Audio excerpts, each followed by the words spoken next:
할렐루야, 반갑습니다. 모든 예배를 드리시는 주님의 사랑하는 자녀들 10년 가운데 하나님의 성령의 은혜가 물부듯 부어지는 시간 되시기를 주 이름으로 축원합니다. 오늘은 요한계시록 강의 두 번째 시간입니다. 또 서론 두 번째 시간입니다. 오늘까지 서론을 해서 처음부터 끝까지 요한계시록의 전체 맥락들을 좀 우리의 머릿속에 또 가슴판에 새기는 시간 되었으면 좋겠습니다. 다음 주부터는 이제 한 장 한 장 본문 텍스트를 보면서 나아가도록 하겠습니다. 순서대로. 요약을 먼저 잠깐 보겠습니다. 요약 지난 시간 했죠. 잠깐 우리가 짚고 넘어갈게요. 요한계시록에 선입견이 있습니다. 요한계시록은 우리에게 어렵다, 또는 이제 무섭다 이렇게 이야기되는데, 어렵다라고 이야기하는 것은 많은 상징들과 숫자가 나오기 때문에 어렵다라고 생각을 하지요. 그래서 666, 1440, 144,000, 짐승들, 용, 이런 것들이 상징들과 숫자들이 너무나 많이 나오기 때문에. 그런데 그것이 이제 구약과 상징들은 대부분 구약이고요. 그리고 숫자들은 유대인들의 숫자관에 바탕을 두기 때문에 그거를 근거해서 해석을 한다라면 그렇게 어렵지 않다라고 말씀을 드렸습니다. 또 무섭다라고 하는 이유 중에 하나는, 큰 이유는 이제 심판 시리즈가 나오죠. 7인, 7나팔, 7대접이라고 하는 7개씩 묶여있는 그 3개의 세트 심판이 나오는데, 이 심판은 결국은 이 교회에게 해당되어지는 심판이 아니라 그 당시 도미티안 시대 가운데 기독교, 즉 교회를 박해하는 그런 세상의 권력과 세상의 악한 그 무리들을 향하여 쏟아지는 심판이라는 것들을 알 때 우리는 오히려 희망과 용기를 얻을 수 있는 책이다라고 말씀드렸습니다. 그렇기 때문에 우리가 생명책에 기록되어 있는 참된 성도라면 우리는 이 요한계시록의 말씀을 보면서 무서워하는 것이 아니라, 하나님이 정말 참된 공의를 드러내시는구나, 그러므로 통해서 우리가 구원받는구나 라는 것들을 보게 되어지는 책입니다. 그렇기 때문에 성경의 통일성에 근거해서 여러분 창세기부터 모든 게 여러분 통일성이 있지 않습니까? 요한계시록이 마지막 책인데도 이것도 마찬가지로 이 성경의 이 통일성에 연결시켜서 동일하게 우리가 해석을 한다면 이것이 어렵지 않고 오히려 우리가 자연스럽게 해석하면 쉽다라고 말씀을 드릴 수 있습니다. 두 번째, 요한계시록을 읽어야 되는 이유를 말씀드렸죠. 성경 전체를 이해하는데 눈이 열리기 때문입니다. 그래서 성경 창세기가 이 구속의 드라마의 서막이라면 이 요한계시록은 마지막 책이죠. 그래서 종막이라고 말씀을 드릴 수 있습니다. 그래서 처음과 끝을 다 알아야 우리가 이 전체적인 이 성경 전체의 내용들을 볼 수가 있다 말씀드렸습니다. 그리고 두 번째는 이제 교회와 세상에 관한 눈이 열립니다. 그래서 오늘도 말씀드리겠지만 하나님의 관점으로 교회를 봐야 돼요. 하나님의 관점으로. 세상 사람들이 막 욕하고 그런다 할지라도 하나님의 관점으로 교회가 어떤 존재를 봐야 되고, 이 세상이 화려하고 아름답고 영광스러운 것 같아 보이지만 이 세상의 허무함이 이 요한계시록에는 담겨져 있습니다. 그렇기 때문에 이 하나님의 관점으로 이 교회와 세상을 볼 수 있는 눈이 열리고요. 세 번째, 이단과 사이비가 정통 이 교회들에서, 기존 교회들에서 요한계시록을 다루지 않다 보니까 이제 이단과 사이비들이 너무 많이 다루죠. 그렇기 때문에 오히려 이 중요한 말씀을 빼앗겨 버린 것은 아닌가. 오히려 자신들의 주장을 근거하기 위해서 이 요한계시록을 막 써먹는데, 우리가 백신을 맞는 것처럼 요한계시록을 잘 알면 그런 것들을 분별하고 오히려 반박하여 이겨낼 수가 있다 말씀을 드렸습니다. 그리고 이제 저자와 저작식인데요. 사도 요한이 썼죠. 예수님의 사랑하는 제자, 하나님 예수님의 만찬 때 가슴팍에 기대어 예수님과 함께 더불어 먹던 그 제자가 썼던 책입니다. 그렇기 때문에 나머지 이제 많은 대부분의 제자들은 이제 순교를 하는데 마지막까지 102세인가까지 살았어요. 정확히 기억이 안 나는데 100살이 넘어갈 거야 아마. 그렇게까지 이제 오래 살다가 자연사를 한 사람이 이제 사도 요한입니다. 그 사람에 의해서 반모라고 하는 섬에서 유배당했죠. 왜 유배당했습니까? 신앙 지키기 위해서 예수님의 말씀과 예수님의 그 증언을 위해서 지키다가 결국은 유배당했을 때 그 유배당하는 반모섬에서 하나님의 환상을 듣거나 봄을 통해서 기록한 게 바로 이 요한계시록입니다. 이 시기는 바로 AD 90년경에 네로 황제가 아니에요. 도미티안이라고 하는 황제, 굉장히 국지적인, 네로는 국지적으로 핍박을 했다라면 이 도미티안이라고 하는 사람은 굉장히 소아시아 전 지역까지 로마를 넘어가는 거예요. 넘어서까지 핍박을 하는, 그래서 그 당시에 카타콤이라든지 굉장히 많은 사람들이 박해받아 순교를 한다든지 그런 시대에 교회에게 쓰여진 회람서신입니다. 회람서신이라고 하는 것은 교회가 돌려보도록 되어 있는 것이지요. 그런 이제 시기가 있습니다. 큰 두 번째를 보겠습니다. 오늘은 이제 새로운 건데 계시록의 해석 방법을 좀 보도록 하겠습니다. 여러 가지 해석 방법들이 있는데 이 주석들마다 좀 다 관점인데 그냥 세 가지만 여러분들 아시면 될 것 같아요. 제가 딱 보니까 요약해서 보면 세 가지. 과거주의적이냐, 미래주의적으로 볼 거냐, 절충주의로 볼 거냐. 결론으로 말하면 절충주의입니다. 그래서 과거주의라고 이야기하는 것은 요한계시록에 나와 있는 모든 내용들이 다 과거에 성취됐다라는 거예요. 그러니까 다 끝난 사건으로 보는 겁니다. 그래서 AD 70년, 그러니까 이제 이게 AD 90년경에 쓰였는데 AD 70년에 예루살렘 성전이 완전히 피폐하게 멸망당하죠. 여러분 아실 거예요. 티투스라고 하는 장군을 통해서 예루살렘 성전이 완전히 함몰되어지고 이게 하나가 성취되어지고 그 다음에 5세기경에 서로마 제국이 완전히 끝이 납니다. 역사 속에서 사라져요. 서로마 제국이. 그러니까 여기에 나오는 바벨탑, 이제 큰 성 바벨론이라고 하는 나라가 튀어나와요. 그거를 이제 로마로 보는 거예요. 그렇기 때문에 5세기에 로마가 망했을 때 이 큰 성 바벨론도 망한 걸로 보면서 모든 이 요한계시록의 말씀은 과거에 끝났다라고 보는 거예요. 이렇게 보게 되어지면 단점이 있는 게 뭐냐면 그럼 마지막을 살아가는 초림과 재림 사이에 살아가는 우리 같은 지금 우리에게는 굉장히 부적합한 책이 되어진다라고 말씀을 드릴 수 있습니다. 그러니까 과거주의적으로만 볼 수가 없습니다. 네, 이것도 좀 틀린 관점이고요. 그 다음에 미래주의적인 관점은 완전 반대예요. 그러니까 이제 1장부터 3장이 이제 소아시아에 있는 7 교회에게 주어지는 그 내용을 제외한 모든 4장부터 22장까지의 모든 내용을 어디로 보냐면 먼 미래, 지금도 아니라 예수님이 재림하시기 바로 직전에 그때 일어날 일로 보는 게 미래주의적인 관점이에요. 여기에 해당되는 사람들이 대부분 세대주의자라는 사람들, 뭐 left behind라든지 그런 뭐 휴거 같은 있잖아요. 그런 거를 주장하는 사람들은 대부분 여기에 걸려 있어요. 그러니까 미래도 먼 미래, 언제 미래냐면 예수님의 재림 직전 그때의 징조와 여기에 요한계시록에 나와 있는 사건들을 1대1로 잠깐만 매칭시키려는 그런 관점이 미래주의적 관점이에요. 뭐 이런 거예요. 뭐 요즘에 들면 유럽 경제 공동체가 막 태동된단 말이에요. 우와, 봐라, 지금 예수님 재림 직전에 이 사건하고 지금 이 사건하고 맞물리지 않냐? 지금은 그러면 바로 예수님 재림이 임박했다는 증거야. 이런 식이에요. 그리고 지금 러시아와 우크라이나 어떤 전쟁이 있지 않습니까? 이거 전쟁 봐봐. 이건 여기 나와 있는 12장에 나와 있는 용과 여자의 전투, 뭐 이런 전쟁으로 자꾸만 1대1로 어떤 사건을 매칭시키려고 하는 태도들, 뭐 이런 거 있잖아요. 666이라고 하는 걸 베리칩이라든지 지금의 어떤 백신으로 그냥 1대1로 막 그냥 마구잡이로 매칭을 시켜버리는 거예요. 이게 다 미래주의적인 잘못된 관점이다.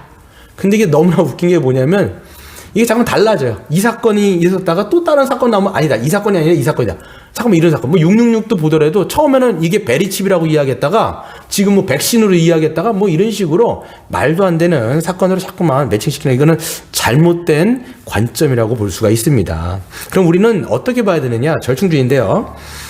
역사적 접근이 중요합니다. 왜 그러냐면 이거는 언제 쓰인 거냐면 1세기. 그러니까 1세기 초대교회 기독교인들에게 도미티안 박해가 아주 극심했던 그 시대에 쓰여졌기 때문에 역사적으로 당연히 그 당시의 환경, 그 당시 상황, 그 당시의 어떤 입장을 충분히 분석하면서 우리가 해석해야 된다고 말씀을 드릴 수 있습니다.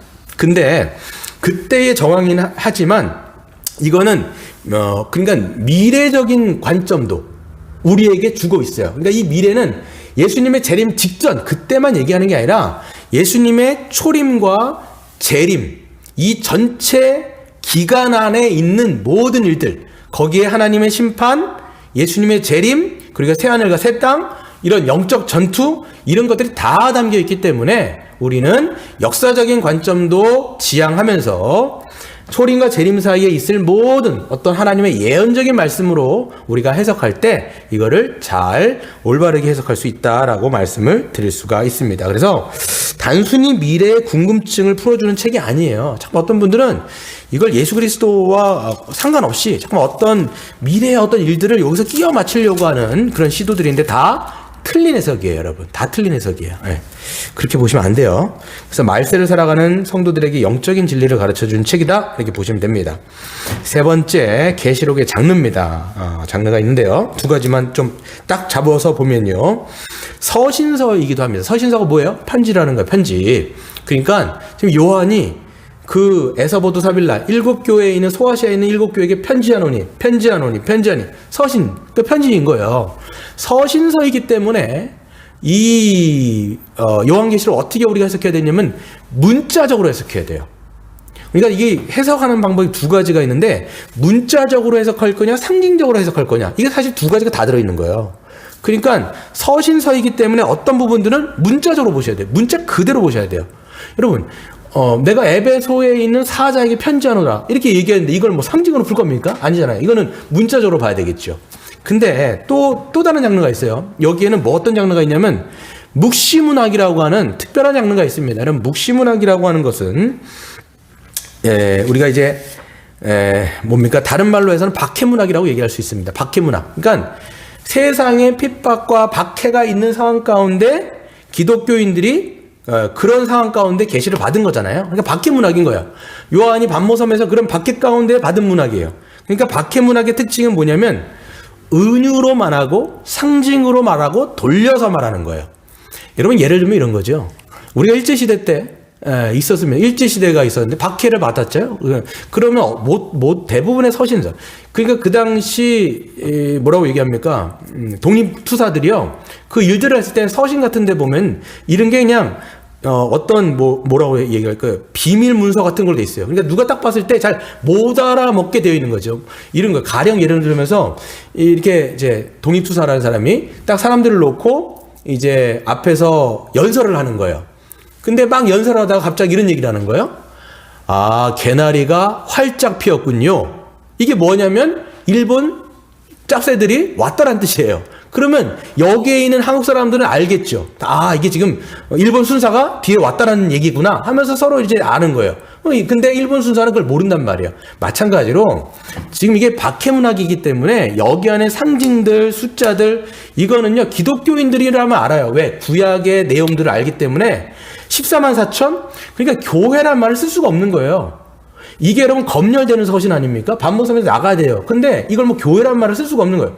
그럼 이게 14만 4천이라는 얘기들을 딱 기독교인들은 알아먹죠. 왜? 12 곱하기 12 곱하기 1000이구나. 교회구나. 딱 얘기할 수 있는 거예요. 666? 이건 사단의 세력이구나. 이거 네로 황제의 어떤 그 권력을 얘기하는구나. 기독교인들은 알아먹어요. 근데 다른 여타 사람들은 알 수가 없는 거예요. 이런 식으로 묵시문학은 은유, 상징, 숫자 이런 것들이 어떻게 보면 이제 이런 데 돌려서 이제 말하게 되어 있다라는 것을 얘기할 수가 있는 거죠. 그래서 이게 여러분 보시면 기독교인들에게는 하나님의 계시지만 로마인들이 봤을 때, 로마군들이 봤을 때 이건 완전 금서인 거예요. 네. 그러니까 이런 방식으로 쓰였다라고 볼 수가 있습니다. 보시면 됩니다. 네 번째, 계시록 전체의 구조를 한번 보고 오늘은 이제 제일 중요한 거는 이제 흐름 파악을 좀 할 거예요. 여러분 보시면 서론, 본론, 결론 이렇게 말씀드리는데 서론은 언제부터냐? 1장 1절부터 8절까지가 서론입니다. 좀 이따 내용 말씀드릴게요. 그리고 이제 본론이 길겠죠. 본론은 이제 1장 9절부터 16장까지가 전체가 본론인데 그 본론 안에는 환상이 4가지다 말씀을 드렸어요. 그래서 첫 번째 환상은 뭐예요? 몇 장부터 몇 장까지예요? 1장 9절부터 3장 전체가 이 첫 번째 환상입니다. 이거는 뭐에 관한 환상이냐면 교회에 관한 환상이라고 말씀을 드렸어요. 두 번째 환상은 어디서부터냐면 4장부터 16장까지가 두 번째 환상입니다. 이거는 세상에 관한 환상이고 여기에 세 개의 심판 시리즈 7인, 7 나팔, 7 대접 심판이 여기에 묶여 있어요. 두 번째 환상. 세 번째 환상은 몇 장부터냐? 17장부터 20장까지가 세 번째 환상이에요. 이것도 세상의 멸망, 이게 최후의 심판을 이야기합니다. 그래서 여기도 세상에 대한 멸망의 심판의 환상이다 보여줄 수가 있고, 그 다음에 네 번째 환상이 있는데 이게 바로 21장 1절부터 22장 5절까지가 네 번째 환상입니다. 여기에 새 하늘과 새 땅, 즉 천국에 관한 환상들이 주어지는 거죠. 그러니까 교회의 환상, 세상, 교회에 관한 환상, 이게 본론이다 이렇게 말씀드릴 수 있어요. 그리고 결론은 당연히 22장 6절부터 22장 21절까지가 결론인데, 이게 바로 다시 사도 요한이 밤모섬으로 돌아와서 거기 몸이 돌아간 건데 환상에서 이제 와서 천사와 예수 그리스도로 말미암아 마지막 말씀, 이거 반드시 이루어질 거다라고 하는 마지막 약속으로 주 예수 그리스도시여 어서 오시옵소서라고 하는 마지막 말씀으로 끝이 나는 게 바로 결론이다 이렇게 말씀드릴 수 있습니다.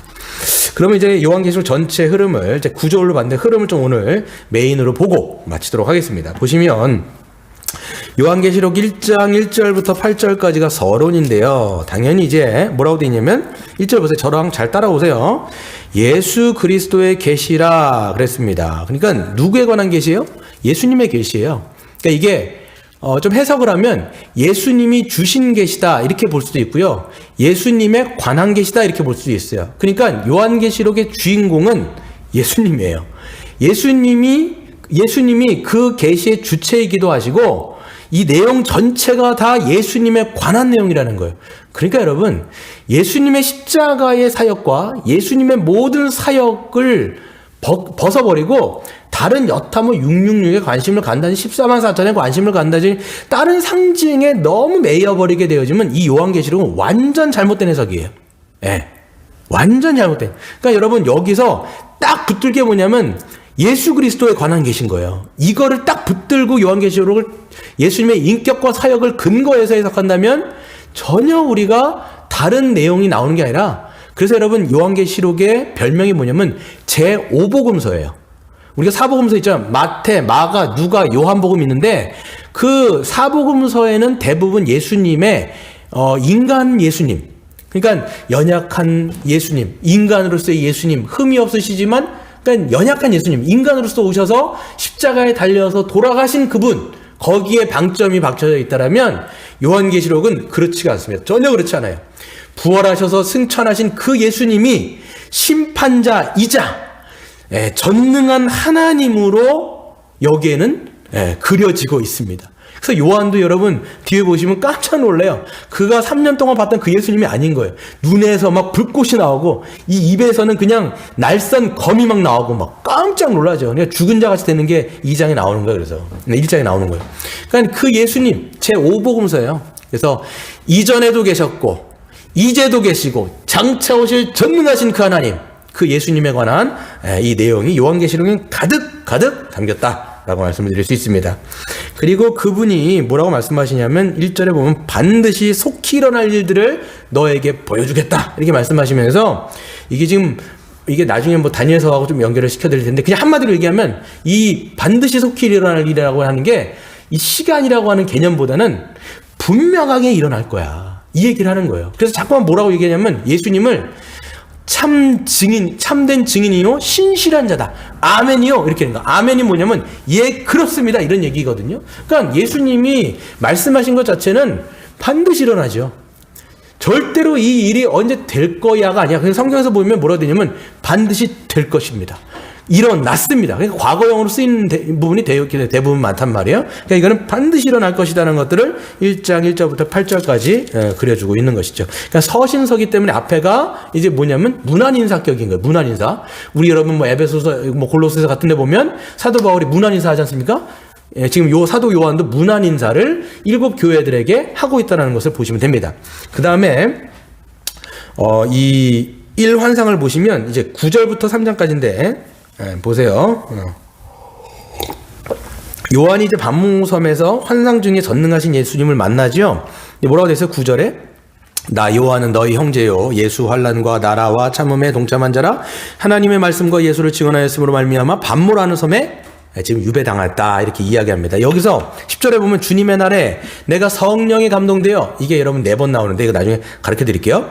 이 문구가 되게 중요한데 하여튼 성령에 감동될 때마다 환상을 새롭게 보게 됩니다. 이 4가지 환상이 이럴 때마다 나타나는 건데요.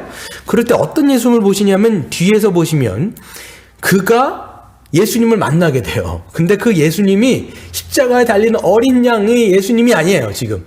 그러니까 전능하신 하나님, 심판주요, 막 이런 분이에요. 그래서 뒤에 어떤 하나님으로 그려지냐면, 이제 막 이런데 뭐, 탁, 제사장의 옷을 입고, 이 머리는 막 흰 양털과 같고, 뭡니까? 그 다음에 이 오른손에는 7 별을 들었으며, 이 발은 빛난 주석 같고, 막 그렇죠? 그리고 눈은 불꽃 같고, 입에서는 막 양날의 날성 검이 막 나와. 그러니까 이런 거를 우리가 보면요, 이제 전능하신 하나님. 그러다 보니까 어떻게 돼 있어요? 사도 요한도 깜짝 놀란 거예요. 거기서 어떻게 되냐면 예수님을 보면서 거의 죽게 되지요. 뭐라고 되어 있습니까? 17절 보세요. 내가 볼 때 그의 발 앞에 엎드려 죽은 자 같이 되매 그가 오른손을 내게 얹고 이르시되 두려워하지 말라 나는 처음이요 마지막이다. 그러니까 예전에는 그러니까 육신의 예수님을 있었을 때는 막 가슴팍에다 기대고 막 함께 먹고 이랬던 그 예수님이 이제 아닌 거예요. 하나님으로 오셨기 때문에 거기서 완전히 엎드려 죽은 자처럼 됩니다. 여러분 다니엘 7장에서 보면 인자 같은 예수님이 인자의 모습으로 나타나잖아요. 그걸 다니엘이 보고 거의 죽은 자처럼 되는 거예요. 여러분 하나님을 만나면요 우리가 막 하나님 앞에서 막 이거 뭐 보고 막 은사주의자들 막 하나님 맞다고 얘기하죠. 그럴 수가 없어요. 네, 그럴 수가 없어요. 그러니까 여기서 보면 그렇게 되어 있는데 그 예수님이 이 환상을 통해서 7 교회에게 너는 기록하여 서신을 보내라는 거예요. 이게 나오는 거죠. 중요한 겁니다. 그래서 이제 제1환상은 교회에게 주신 환상이다 중요했는데요. 그래서 소아시아에 있는 7 교회. 여러분 소아시아라고 하면 아시아가 아니에요. 지금 일본 여기 이런 동남아시아가 아니라 소아시아라고 얘기하면 지금의 터키 지역입니다. 터키 지역. 여러분들 우리 뭐 권사님들 몇 분 뭐 예전에 그 터키 갔다 오셨다 그랬죠? 그 지역을 얘기하는 거예요. 소아시아에 있는 7 교회에게 주신 건데 보시면 이제 나중에 하나하나 볼 텐데 거기서 보면 예수님이 칭찬도 하시고 책망도 하시고 뭐 이렇게 해요. 예, 그런 거죠. 그래서 지금 이 교회들이 막 지금 영적인 전투를 막 벌이고 있는데 지금 하나님의 관점을 딱 보니까 평가가 되는 거예요. 그러니까 여러분 우리가요 교회를 바라볼 때 지금 여기 7 교회만 속해 있는 게 아니라 제가 말씀드렸죠. 지금 이거는 공간과 시간을 초월하여 있는 초림과 재림 사이에 있는 모든 지상에 있는 전투하는 교회들에게 주시는 서신이라고도 볼 수가 있습니다. 그래서 여러분 우리가 교회론이라고 하면 여러분 교회론 하면 책이 뭐가 있죠? 에베소서, 골로새서 있죠? 더 중요한 책은요 요한계시록이에요. 여러분 교회론에 관한 책 중에 정말 중요한 책이 뭐냐면 여기 2장 3장에 있는 교회에 관한 내용들이 있는데 이걸 보시면 우리가 평가할 때는 괜찮은 것 같아요. 근데 하나님의 관점은 정말 달라요. 그러니까 여기서 우리는 뭘 봐야 되느냐면 우리의 관점이 아니라 하나님의 관점으로 교회를 보는 눈을 읽어야 돼요. 그러니까 우리가 생각할 때는 칭찬받을 것 같은데 하나님은 딱 보면서 칭찬도 있지만 거기다는 막 책망을 하세요. 에베소 교회도 마찬가지예요. 칭찬할 것이 있는데 이거 막 칭찬하면서 근데 내가 너희들을 꾸짖을 게 있다 이렇게 이야기하면서 첫사랑을 버렸구나 뭐 이런 얘기하면서 또 어떤 교회는요 칭찬이 아예 없어요. 뭐 사대교회라든지 이름도 사대교회죠. 그러니까 사대교만 맞는 거예요 예수님한테. 이 사대교회 나중에 책망만 들었죠. 뭐 또 뭡니까 나중에 라우디게아, 뭐 뜨겁든지 차든지 하다 내가 막 뜨뜻미지게 너희를 토해버리겠다, 막 이럴 정도로 보통 한마디 칭찬은 있는데 칭찬이 없어요. 라우디 교회. 예. 아예 책망만 받는 교회도 있는데, 그럼에도 불구하고 뭐가 있냐면 그런 교회들에게도 하나님이 안 버렸다라는 거예요. 예수님은 그런 교회도 끊임없이 돌이키면 내가 어떻게 한다라는 거예요? 마지막에 면류관을 너에게 줄게, 구원의 약속을 해주시는 거예요. 그래서 여러분 보세요. 2장 7절에 보면 이기는 그에게, 저 따라오세요. 2장 7절 이기는 그에게는 어떤 약속이 주어지죠. 그리고 2장 11절에 보시면 이기는 자는 둘째 사망을 받지 않겠다. 2장 17절 이기는 자에게는 하나님의 약속이 주어지고, 2장 26절 이기는 자와 끝까지 내 일을 지키는 그들에게 권세를 주니, 다 하나님의 약속. 이게 결국은 구원이라는 거 하는 것을 다른 각도로 보여주는 거죠. 3장도 보세요. 3장 5절 이기는 자는, 그리고 3장 12절 이기는 자는, 그리고 맨 마지막 라우디아 교회도 보면 2장 21절 이기는 그에게는, 이렇게 얘기하면서 다른 교회들보다도 보면 하나님께서 주신 약속이 더 커요. 그러니까 나중된 자가 먼저 된다라고, 먼저 된 자가 나중되고 나중된 자가 먼저 된 자라고. 아무튼 라우디 교회가 거지 같은 교회였어요. 보면 인간적인 눈으로 봤을 때는 굉장히 부유해 보이고 잘 살아 보이고 뭔가 막 역동적으로 일어나는 것 같은데, 하나님의 관점에서는 니들 완전 썩었다, 이렇게 말씀하세요. 그러니까 이게 하나님의 관점을 우리가 이 교회를 통해서 어떻게 볼 수 있는지를 열어주는 책이 바로 이 제1환상이다라고 말씀을 드릴 수가 있습니다. 그 다음에 이 환상, 빨리 할게요. 이 환상을 보시면 세상에 관한 환상인데요. 여기가 제일 많아요. 제2 두 번째 환상이 제일 많은데, 여기에서 뭐가 나오냐? 7인, 7 대접, 7 나팔, 이렇게 나오는데, 보세요. 막 나팔부터 심판부터 나오지 않습니다. 4장, 5장이 있는데 굉장히 중요한 장면이에요. 이제 또 보시면 4장 2절에 보면 내가 곧 성령에 감동돼요. 그러니까 또 다른 환상이 이게 바뀌어지면서 하나님께서는 요한을 감동시키시면서 새로운 환상을 보여주시는 거죠. 딱 보니까 1절에 보면 내가 보니 하늘에 열린 문이 있는데, 열린 문을 통하여서 뭐가 보이게 됩니까? 보좌에 앉으신 이가 계시다라는 것을 사도 요한은 그 열린 문을 통해서 환상을 보게 되어지는 거죠. 여기서 나오는 분이 바로 누구냐면 모든 역사를 주관하시는 창조주 하나님, 다시 말하면 성부 하나님에 관한 환상을 여기서 보여주죠. 그러니까 하나님을 눈으로 볼 수 없기 때문에 여기서도 은유와 비유를 통해서, 상징을 통해서, 보좌 안에 있는데 옥보석 같고 홍보석 같고 벽옥 같고 이런 걸 통해서 하나님의 속성을 그려주는 거예요. 여기서 보면. 예, 그래서 이게 뭐냐면 그 사장을 통해서 지금 누가 이 세상을 다스리고 있는지를 보여주는 거예요. 지금 로마 황제 저 도미티안 같은 저 인간이 다스리고 있는 것이 아니라 참된 왕이시오, 영광의 주이신 하나님이 보좌 가운데 이 세상을 지금 다스리고 있다는 것들을 보여주는 환상이에요. 깜짝 놀랍니다. 사도연이. 이 여러분 영적인 눈이 확 열려야 어떻게 됩니까? 이 세상을 누가 다스리는지를 보게 되어지고 거기서 용기를 얻게 된다는 것이죠. 그러니까 5장은 누구냐? 4장은 성부 하나님이라면 5장은 성자 예수 그리스도에 관한 환상입니다. 그러니까 4장은 역사를 주관하신 하나님인데, 이 역사를 주관하신 성부 하나님께서 맨 마지막 역사의 마무리를 누구에게 주시냐면 성자 예수님, 그분에게 모든 권세와 능력을 다 그분에게 맡기는 거예요. 그러니까 예수 그리스도는 이 구원자이자 심판주로서 맨 마지막의 역사를 종말을 마치시는 분이 예수 그리스도라는 거죠. 그러니까 거기서 어떤 예수님으로 그려지게 되냐면 성부 하나님의 그 오른편에, 여기서 보시면 5장 1절 보세요. 내가 보면 보좌에 앉으신 이의 오른손, 성부 하나님의 오른손에 두루마리가 있는데 안팎으로 7인으로 봉이 낸 거예요. 여러분, 인이라고 하는 것은 보면 이제 나중에 다 말씀드릴게요. 편지가 있으면 인이 딱 찍혀 있어요. 근데 이게 7인이라고 하는 것은 무지무지하게 중요하다고 얘기하는 거예요. 7이라고 하면 하나님의 숫자죠. 완전수인데. 근데 그 인이 띄어져야 돼요. 인이 띄어져야 심판이 시작되어지는데 이거를 뛸 사람이 없는 거예요. 그러니까 요한이 엉엉 울지요. 왜? 지금 왜 우냐면 세상의 박해를 받고 있는 교회를 생각하면 너무 눈물이 나는 거예요. 아, 하나님, 우리 이 교회들, 이 하나님의 교회들 언제까지 이렇게 핍박 가운데 있습니까? 저들을 심판하셔야 이들을 구원하시는데 심판을 누가 하십니까? 하나님, 누가 해주실 겁니까? 이렇게 하면서 엉엉 울어요. 그럴 때 이제 장로 한 사람이 딱 나와서 뭐라고 얘기하냐면, 울지 마라. 울지 말아라. 기 지인을 뗄 뿐이 있는데 바로 누구예요? 유다 지파의 사자, 다윗의 뿌리에서 나신 그 어린 양, 십자가에서 죽으신 그 어린 양이 그 인을 뛸 거다라고 얘기하면서 소개를 하죠. 그러니까 4장은 창조주 하나님, 5장은 역사를 마감할 예수 그리스도, 그분께서 이제 그 환상을 통해서 보게 되어지고, 그 예수님이 어떻게 하십니까? 등장하셔서 6장 1절 보세요. 6장 1절. 내가 보매 어린 양이 7인 중에 하나를 떼시는데, 그렇죠? 그분이 떼니까 어떻게 돼요? 그분만이 뗄 수 있어요. 그분만이 뗄 수 있어요. 그분이 떼니까 이때부터 7인, 7 나팔, 7 대접 심판이 쏟아지는 거예요.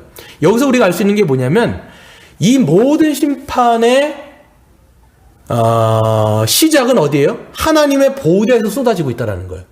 그러니까 여러분, 우리가 이 심판을 누가 주냐라는 거예요. 하나님이 주시는 거예요. 지금 하나님이 누구에게? 교회를 박해하는 세상 무리들에게 주는 거죠. 그래서 여러분, 보호자로부터 시작된 심판이 되어지는 것이고요. 심판의 범위와 강도가 점점 강해지고요. 이는 점진적으로 심판이 완성됨을 의미하게 되는 겁니다. 그래서 7인, 7 대접, 7 나팔이 점점 강해진다는 걸 볼 수 있어요. 그 나중에 보면 이게 범위도 넓어져요. 처음에는 4분의 1만 없어져요. 근데 나중에는 3분의 1, 그 다음에 7 대접일 때는 1대1, 전체가 완전히 확 다 멸망하게 되어지는 모습을 보게 되어지는 거죠. 근데 여러분, 잘 좀 염두에 두셔야 되는 게 뭐냐면, 7인, 7 대접, 7 나팔, 이게 7, 7, 3, 21, 21개의 환상, 21개의 심판이 연속적으로 시간순으로 돌아가는 게 아니에요. 이거 분명히 기억하셔야 돼요. 연속적으로 순서대로 일어나는 일들이 아니라, 이걸 뭐라고 얘기하냐면, 7인, 7 대접, 7 나팔이 초림부터 재림까지, 다시 초림부터 재림까지, 다시 초림부터 재림까지 있어질 일들을 다른 각도에서 계속적으로 보여주고 있는 거예요. 그러니까 여러분, 이거를 우리가 점층적인 병행법이다라고 말씀드릴 수 있어요. 근데 여러분, 세대주의자들이, 이제 미래주의자들은 자꾸만 이거를 시간순 프레임에 계속 연결성으로 보는데, 그렇게 보시면 안 돼요. 그러니까 초림부터 재림까지, 초림부터 재림까지, 초림부터 재림까지 왔다 갔다 이렇게 벌어지고 있는 거를 카메라 앵글이 이 각도에서 다른 각도에서 보고 있는 거라고 여러분들이 보시면 돼요. 근데 중요한 건 뭐예요? 점점 강도가 세져서 결국은 최후의 심판에 완전히 폭삭 멸망한다라는 게 강조점이 있습니다. 그래서 여러분 보시면 제가 이제 다 말씀드릴 텐데, 여기에 숫자가 나오는데 그냥 기억하세요. 하나가 뭐냐면 1260일, 그러면 그 다음에 42달, 42달, 그 다음에 한때, 두때, 반때, 3년 반이죠. 이걸 여러분 1260일, 42달, 3년 반, 이거는 다 물론 다니엘서에서 나오는 건데, 한마디로 얘기하면 뭐냐면 초림에서 재림까지를 상징적으로 이야기하고 있는 숫자다. 이걸 반드시 기억하세요. 1260일, 42달, 한때, 두때, 반때, 즉 3년 반이 바로 초림과 재림 사이를 전체를 이야기하는 숫자다.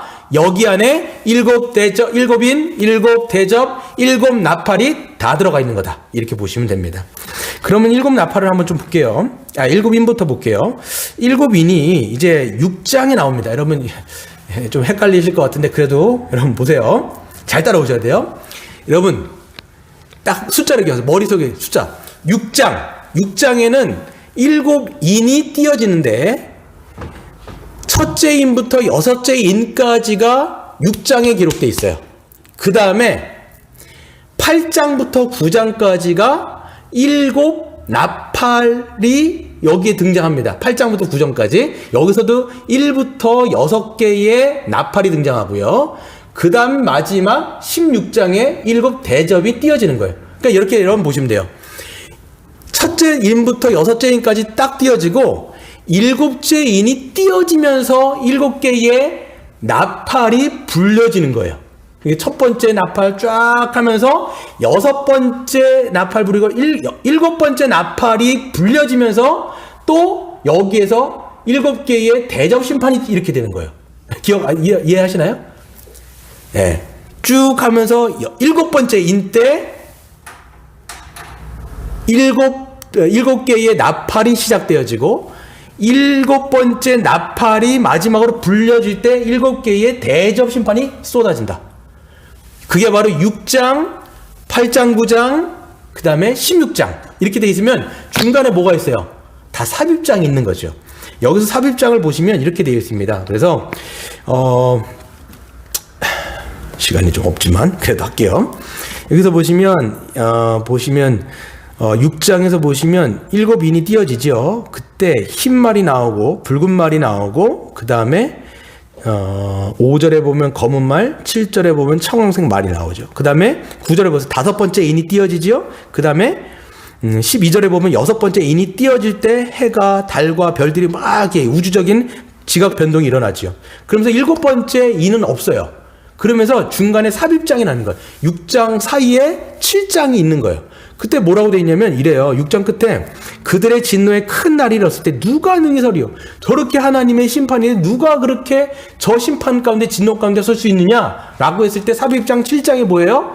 그런 하나님의 심판 가운데도 여기에 14만 4천 하나님의 입맞은 자 14만 4천은 하나님의 진노의 날에 하나님의 보호를 받고 하나님의 구원을 받을 것이다 라고 얘기하면서 이 말씀하고 있는 삽입장이 있는 거예요.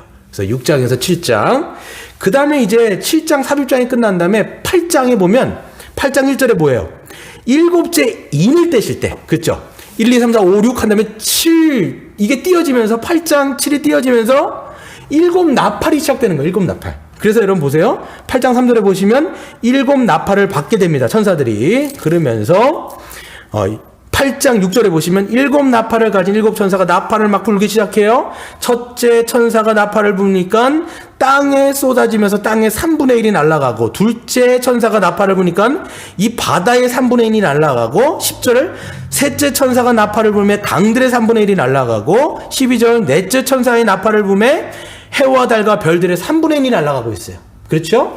그러니까 지금 나팔 심판도 첫째부터 넷째까지는 보시면 자연계에 임하는 심판이라는 것을 알 수 있습니다.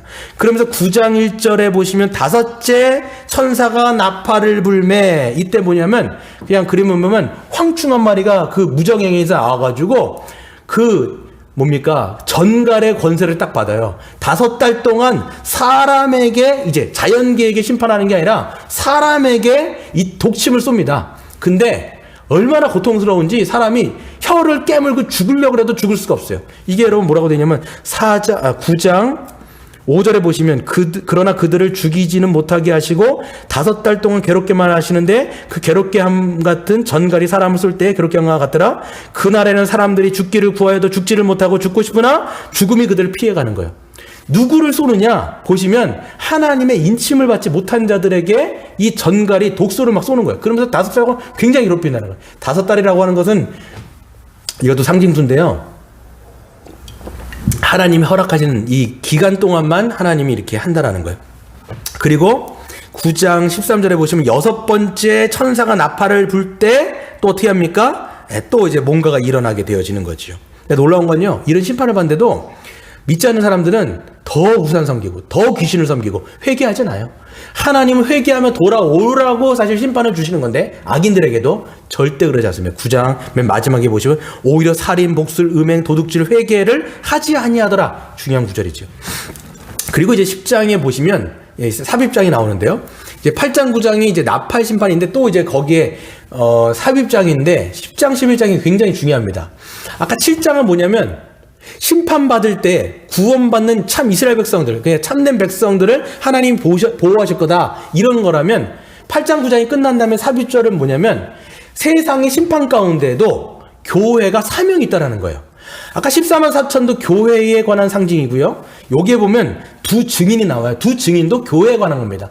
교회는 어떤 존재냐면 세상의 심판 가운데도 이 세상에 심판당하고 있는 이 세상 가운데 교회는 말씀을 먹는 자요, 말씀을 먹었으면 이거를 전해야 된다라는 거예요. 그래서 여러분 10장에서 보시면 천사로부터 두 증인, 그러니까 사도 요한이 그 두루마리를 받아갖고 먹습니다. 먹을 때는 너무 이게 맛있어요. 꿀처럼 달아요. 근데 뱃속에 들어갔을 땐 이 두루마리가 굉장히 쓰다라는 거예요. 그러니까 하나님의 말씀은 우리가 먹을 때는 아주 꿀송이처럼 달지만 삶 속에 그 말씀을 살아낼 때는 그만큼 고통스럽다는 얘기인 거죠. 그런데 어떻게 되냐면 그 말씀을 먹은 교회는 결국 11장 어떻게 돼요? 예수님처럼 증인으로서 이 세상을 살아가는 것이 교회의 사명이다라는 것들을 보여줍니다. 그래서 보시면 이제 쭉 나중에 보게 될 텐데 예수님하고 똑같은 운명을 맞자 합니다. 결국 예수님처럼 죽게 되어지고 예수님처럼 부활하게 되어지고 예수님처럼 승천하게 되어지는 게 이 두 증인의 결과지요. 그러면서 보시면 또 이제 삽입장이 좀 길어요. 삽입장이 긴데 12장부터 13장까지는 영적인 전쟁의 실제를 이제 보여주게 되어집니다. 12장에서 보시면 이제 11장 15절에 보시면 11장 15절에 보세요. 그래서 일곱째 천사가 나팔을 불매 이제 나오죠. 나팔을 불매 쭉 나오면서 12장 13장이 영적 전쟁의 실제인데요.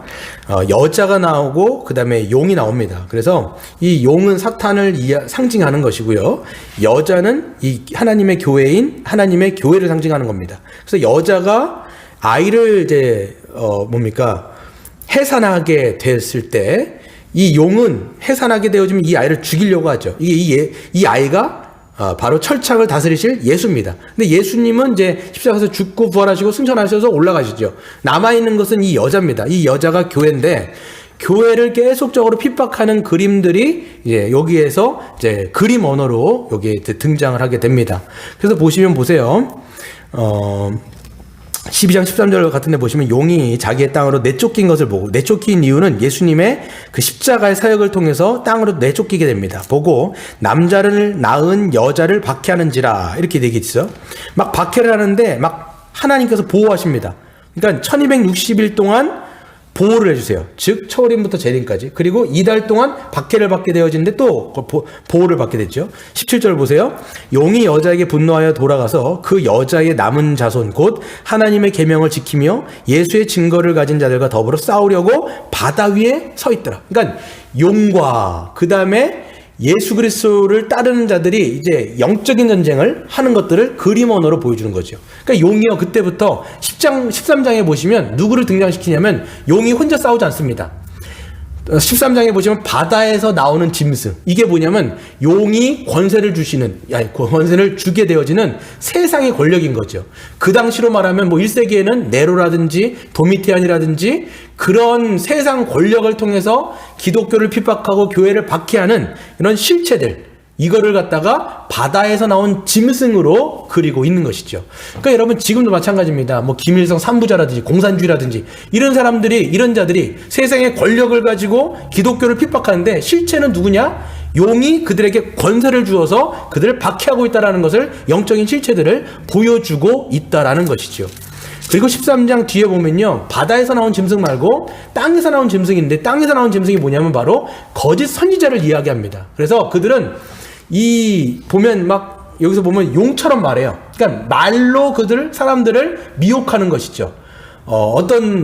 사람들을 선동하게 되어지고, 사람들을 어떤 걸 미혹하게 해가지고, 이 하나님의 진리에서 떠나게 만드는 그런 거짓 선지자들이 등장하게 됩니다. 그렇게 하면서 용을 섬기게 만드는 거예요. 용을 섬기게 만드는 거죠. 이런 식으로 되어 있습니다. 14장과 15장은 어떤 거냐면, 그런데도 불구하고 용과 그 짐승들, 즉 세상 권력과 그 거짓 선지자들, 이런 핍박과 박해가 있지만 그럼에도 불구하고 그들을 따라가는 것이 아니라 어린 양의 그 순결한 자가, 어린 양이 어디로 인도가든지 따라가는 자, 끝까지 예수 그리스도를 따라가는 자, 믿음을 지키는 자, 그들에게는 결국 하나님께서 그들을 구원하시고 맨 마지막 세상을 심판하신다라는 이야기가 이제 14장, 15장에 등장하고 있는 것이죠. 그러면서 여러분 보면 이제 16장에 여기에서 이제 대접 심판이 시작됩니다. 대접 심판이 시작되어지는데 이 대접 심판에는요 삽입장이 없어요. 아까 기억하세요? 6장, 8장, 9장 여기 7장이 삽입장이고 8장, 9장이 이제 나팔인데 여기 10장부터 15장까지가 삽입장이죠. 그런데 맨 마지막 대접 심판에서는 삽입장이 없어요. 왜 그렇습니까? 순식간에 끝난다라는 거예요. 하나님의 더 이상의 오래 참으심은 이제 없고 맨 마지막 최후의 심판이 순식간에 일어난다. 근데 대접 심판을 보시면요 어떻게 됩니까? 굉장히 강도가 세요. 처음부터 굉장히 세게 나옵니다. 그러면서 마지막이 끝장난다라는 것들을 보여주는 것이죠. 그러면서 결국은 이 세상 기독교를 핍박하고 교회를 박해했던 모든 세상의 권력들은 다 끝장난다라는 것을 보여주고 있습니다. 세 번째 환상은요 17장부터 20장까지인데요. 이것도 세상에 관한 환상이죠. 아까 비교를 하면 여기에서는 17장 18장에 보시면 예수님의 재림으로 맨 마지막 최후의 심판을 그리고 있어요. 최후의 심판. 그래서 17장에 보세요. 17장에 보시면 17장 1절에 보시면 많은 물 위에 앉아있는 큰 음녀가 있죠.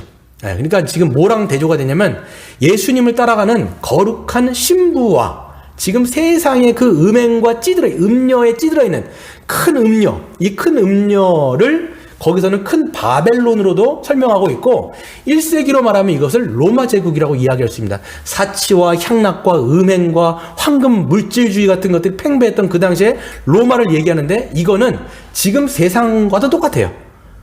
그러니까 예전에 그 바벨론을 그 당시에는 로마, 지금의 모든 세상의 이 세력들을 이야기하는 거죠.